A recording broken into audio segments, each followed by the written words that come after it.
বিডারের pre-tendering মিটিংয়ের কোনো কোয়েরির reply দেওয়ার জন্য প্রথমে পিএ ইউজারকে সিস্টেমে লগ ইন করতে হবে।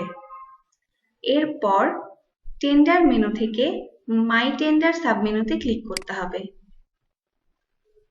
এবং লাইভ ট্যাব থেকে টেন্ডারটি খুঁজে পেতে হবে। প্রথমে টেন্ডারটির ড্যাশবোর্ডে ক্লিক করতে হবে। এরপর প্রি টেন্ডার মিটিং এর কোনো কোয়েরি খুঁজে পেতে প্রি টেন্ডার মিটিং ট্যাবে ক্লিক করতে হবে।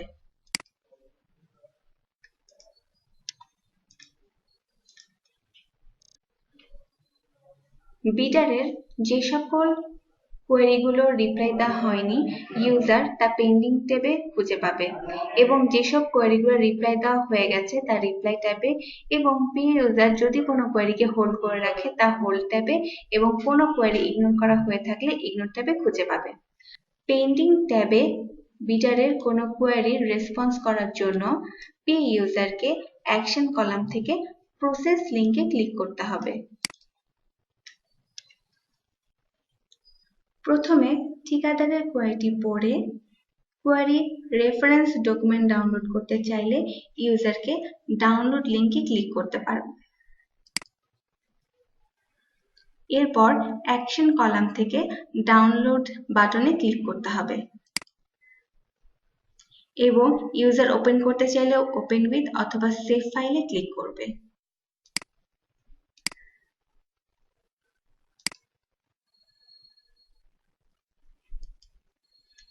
এরপর কোয়েরির সিদ্ধান্ত অনুযায়ী user select post query status option থেকে রেসপন্স, হোল্ড এবং ইগনোর অপশন সিলেক্ট করতে পারবে।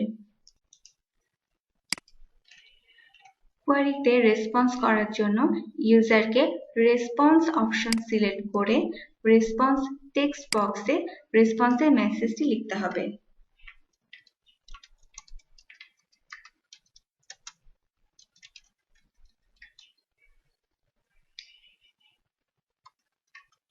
এক্ষেত্রে ইউজার যদি কোনো রেফারেন্স ডকুমেন্ট অ্যাড করতে চান তাহলে আপলোড লিংকে ক্লিক করতে হবে।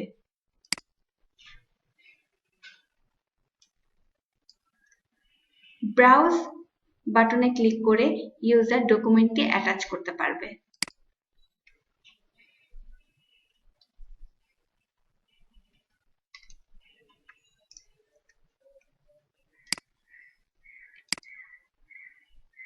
এবং ফাইলটির ডেসক্রিপশন লিখতে হবে।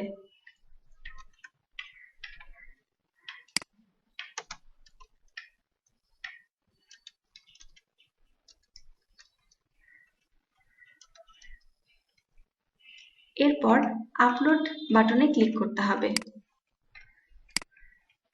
এবং সাকসেসফুলি ফাইলটি আপলোড হয়ে গেলে ইউজারকে উইন্ডোটি ক্রস করে দিতে হবে।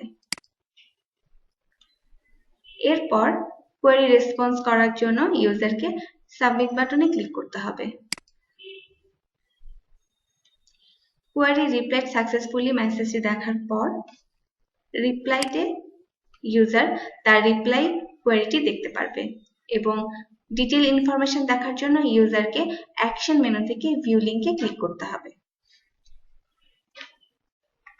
প্রি টেন্ডার মিটিং এর এন্ড ডেট সম্পন্ন হলে ইউজারকে প্রি টেন্ডার মিটিং পাবলিশ করার জন্য ওয়ার্কফ্লো তৈরি করতে হবে। ওয়ার্কফ্লো তৈরির জন্য ইউজারকে ক্রিয়েট লিংকে ক্লিক করতে হবে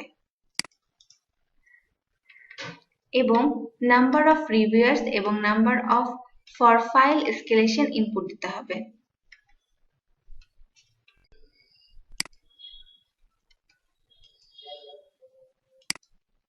ইনপুট দেওয়া হয়ে গেলে সাবমিট বাটনে ক্লিক করতে হবে।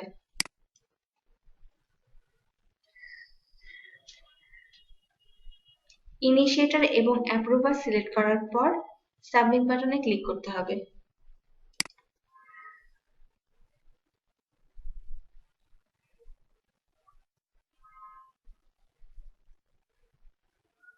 এরপর ওয়ার্কফ্লোটি এডিট করতে চাইলে এডিট লিংকে, ভিউ করতে চাইলে ভিউ লিংকে অথবা ভিউ ওয়ার্কফ্লো হিস্টোরি দেখার জন্য ভিউ ওয়ার্কফ্লো হিস্টোরি লিংকে ক্লিক করতে হবে। এরপর যদি ইউজার ওয়ার্কফ্লোটি পাবলিশ করতে চান তাহলে পাবলিশ লিঙ্কে ক্লিক করতে হবে।